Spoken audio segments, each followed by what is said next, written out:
CJ നേറ്റു അടിപൊളി തകർപ്പ്. കമലഹാസന്റെ role കാണുന്നുണ്ടോ?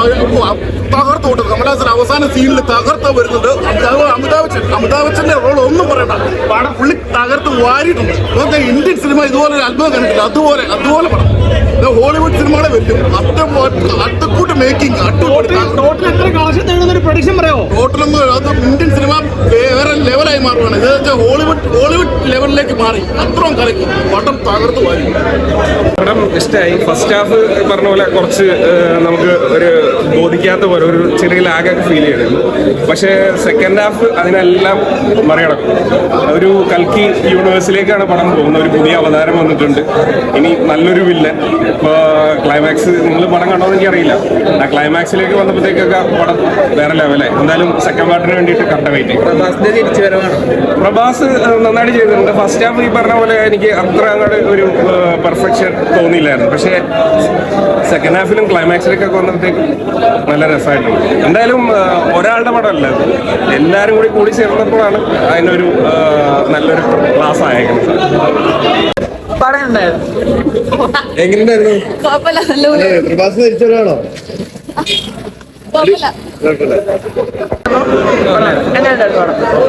പ്രഭാസിനെ തിരിച്ചറിയാണോ?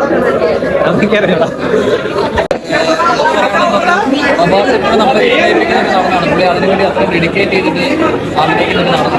അതുപോലെ തന്നെ കമലഹാസൻ സാറിന് പുള്ളിയൊക്കെ ലെജൻഡാണ്. അങ്ങനെ എല്ലാവരും പെർഫോമൻസ് എന്ന് പറയാൻ ശരിക്കും നമ്മൾ വിസ്മയിക്കുന്ന പ്രകടനം, അതായത് മേക്കിംഗ് അത്രമാത്രം വിസ്മയിപ്പിക്കുന്ന മേക്കിംഗ് ആയിരുന്നു. ഇതിൽ ആരൊക്കെയാണ് നന്നായതെന്ന് നമുക്ക് പറയാൻ പറ്റില്ല. എല്ലാവരും ഒന്നിനൊന്നിനെ മികച്ച നടന്മാരാണ് ആ സിനിമയിൽ മൊത്തം അഭിനയിക്കുന്നത്. അമിതാഭ് ബച്ചൻ പറയാനില്ല, ശോഭന, എല്ലാവരും നമ്മൾ വിസ്മയിപ്പിക്കും. ശരിക്കും ഒരു തിയേറ്റർ എക്സ്പീരിയൻസ് ചെയ്യുന്ന പടമാണ്. എല്ലാവരും മിസ് ചെയ്യാതെ തിയേറ്ററിൽ തന്നെ വന്ന് കാണേണ്ട പടം. നല്ല അടിപൊളിയാണ്. ഒരു നമുക്ക് നല്ലൊരു എന്റർടൈൻമെന്റ് പ്രഭാസിന്റെ തിരിച്ചറിവാണോ? കുഴപ്പമില്ല. ഇത്ര നാളത്തെ നോക്കുമ്പോൾ നല്ലതാണ്. വിഷ്വൽസും കാര്യങ്ങളൊക്കെ ഉണ്ടായിരുന്നു. നല്ല അടിപൊളിയാണ്. മൊത്തത്തിലെ പെർഫോമൻസ് ഒക്കെ ഉണ്ടായിരുന്നു. മൊത്തത്തിലെ പെർഫോമൻസ് പടം ഓവറോൾ അടിപൊളിയാണ്. പിന്നെ പ്രഭാസിനെ മാത്രമായിട്ട് നോക്കാൻ പറ്റില്ല. പുള്ളിക്കാരൻ കുറച്ച് ലാഗൊക്കെ ഉണ്ട് ഫസ്റ്റ് ഹാഫിൽ. ഇതിൽ ശോഭനൊക്കെ അഭിനയിച്ചിട്ടുണ്ടല്ലോ, അവിടെയൊക്കെ പെർഫോമൻസ് അടിപൊളിയായിരുന്നു. ബാക്കി എല്ലാവരും അടിപൊളിയായിരുന്നു. ശോഭന നമ്മുടെ അന്നാബിന്റെ കടയിൽ വരുന്നത് അതൊക്കെ ചെറുതായിട്ട് പടം നന്നായിട്ടുണ്ട്. ഫസ്റ്റ് ഹാഫിനേക്കാൾ ബെറ്റർ സെക്കൻഡ് ഹാഫ് തന്നെയാണ്. അതുകൊണ്ട് നമുക്ക് കുഴപ്പമില്ല. നേരെ തിരിച്ചാണെങ്കിൽ നമുക്ക് ബുദ്ധിമുട്ടുണ്ടായാൽ ഇൻട്രോ സീനുകളൊക്കെ, പ്രത്യേകിച്ച് പ്രഭാസിന്റെ ഇൻട്രോ സീനൊക്കെ കുറച്ച് ലാഗ് അടിപ്പിച്ചിട്ടുണ്ടായിരുന്നു. അവരുടെ തെലുങ്കിന്റെ ആ ഒരു സാധനം, അനാവശ്യമായ കുറച്ച് റൊമാൻറ്റിക് കൊടുത്തൊക്കെ സാധനം, അത് ആവശ്യമില്ലാത്ത സാധനം. പിന്നെ സെക്കൻഡ് ഹാഫ് ഇൻട്രോ സീനൊക്കെ അടിപൊളിയായിട്ടുണ്ട്. ആ സാധനമൊക്കെ മാറിയിട്ടുണ്ട്. പിന്നെ നമ്മുടെ നാട്ടിൽ ശോഭനയാണെങ്കിലും എല്ലാ പിന്നെ നന്നായിട്ട് പെർഫോം ചെയ്തിട്ടുണ്ട്.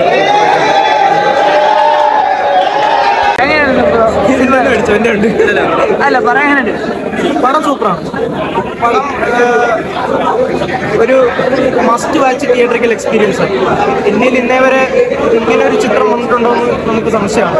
ഭയങ്കര മൾട്ടി കാസ്റ്റ് ആണ്. നമ്മൾ ട്രെയിലറിൽ കണ്ട മാത്രമല്ലാതെ ഒരുപാട് ഗൂസ് ബംസ് ഉണ്ടാക്കുന്ന മൊമെന്റ്സ് ഉണ്ട്. അതേപോലെ ഒരുപാട് സ്റ്റാർ കാസ്റ്റ് പുതിയത് വരുന്നുണ്ട്.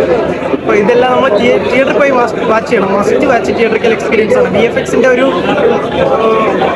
VFX ഏറ്റവും വൃത്തിയായിട്ട് ചെയ്തിട്ടുള്ള ഒരു ഇന്ത്യൻ പടം എന്ന് വെച്ച് കഴിഞ്ഞാൽ ഇന്ന് മുതൽ ഈ പടത്തിൻ്റെ പേര് പറയാം. അത്ര പെർഫെക്റ്റ് ആയിട്ട് നമുക്ക് വേറെ ലെവലാണ്. ഫസ്റ്റ് ഹാഫ് ഉള്ള ഒരു കഥ പറഞ്ഞു. സെക്കൻഡ് ഹാഫിലായിരുന്നു പടത്തിൻ്റെ മഹാഭാരതവും അതേപോലെ ഇനി വരാൻ പോകുന്ന യുഗവും എല്ലാം കൂടി മിക്സ് ചെയ്തിട്ടുള്ളൊരു അന്യായ തിയേറ്ററിക്കൽ എക്സ്പീരിയൻസ്. ശോഭന ചേച്ചിൻ്റെ ഒക്കെ ഇതുണ്ടായിരുന്നു. ശോഭന മാമിൻ്റെ സെക്കൻഡ് ഹാഫിൽ ഒരു ചെറിയൊരു ഫൈറ്റ് സീക്വൻസ് ഒക്കെ ഉണ്ട്. ഭയങ്കര ഭംഗിയായിട്ടുണ്ട്. മഹാഭാരത സീക്വൻസും ഒക്കെയാണ്. അമിതാഭ് ബച്ചൻ കുഴപ്പമില്ല. പ്രഭാസൊക്കെ നല്ല ക്രിഞ്ചാണ്, നല്ല വെറുപ്പീരാണ്. അപ്പൊ പിന്നെ എന്താണ് ആവറേജ് എന്ന് പറയാനോ? സ്റ്റോറി പൊട്ടൻഷ്യൽ ഉണ്ടായതാ, മേക്കിംഗ് ഭയങ്കര മോശമായിരുന്നു.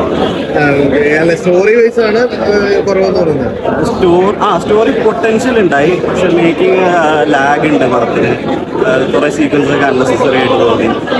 നിങ്ങൾ മാത്രമേ പറഞ്ഞുള്ളൂ, ബാക്കി ആരും പറഞ്ഞില്ല. അല്ല, എനിക്ക് തോന്നിയ കാര്യം ഞാൻ പറയാം. അല്ലല്ല, നിങ്ങൾ മാത്രമേ പറഞ്ഞുള്ളൂ എന്ന് പറഞ്ഞാ. ലാഗ് ഉണ്ടായി. പ്രഭാസിന്റെ എന്താണ് ശരിക്കും കംപ്ലൈന്റ് എന്താ തോന്നിയ? പ്രഭാസിന്റെ റോൾസ് ഭയങ്കര ക്രിഞ്ചായിട്ടാണ് തോന്നിയത്. ഡയലോഗ് ഡെലിവറി ആണെങ്കിലും മലയാളം ആയതുകൊണ്ടായിരിക്കില്ലേ? മലയാളം